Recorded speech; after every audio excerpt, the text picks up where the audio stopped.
देहु ना मोरी मैया सोने कैसी घोरवा शिव जी पूजन हम जाब जी। देहु ना मोरी मैया सोने कैसी घोरवा शिव जी पूजन हम जाब जी। एक हाथे लिही बेटी लोटा में जलवा, एक हाथे सुलहौ सिंगार जी। एक हाथे लिही बेटी लोटा में जलवा, एक हाथे सुलहौ सिंगार जी।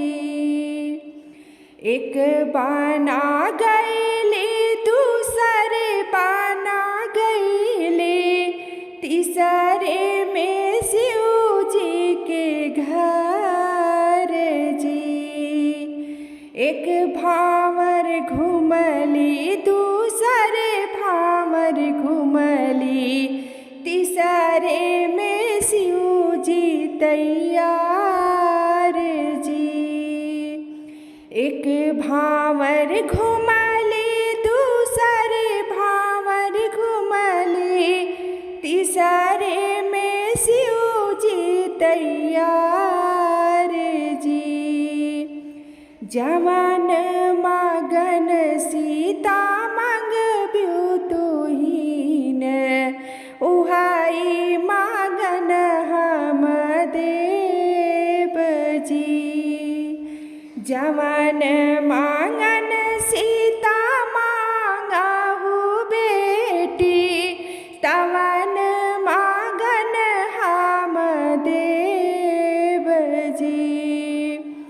ससुर जे मांगै सीता राजा दशरथ जी, सासु जे मांगै कौशल्या जी। ससुर जे मांगै सीता राजा दशरथ जी, सासु जे मांगै कौशल्या जी।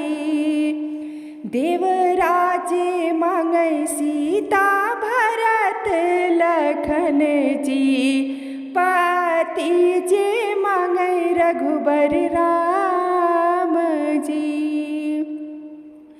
देवराजे मांगै सीता भरत लखन जी, पति जे मांगै रघुबर राम जी।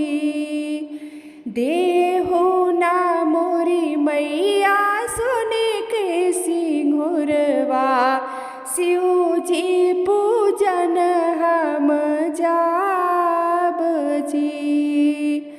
देहु ना मोरी मैया सुने कैसी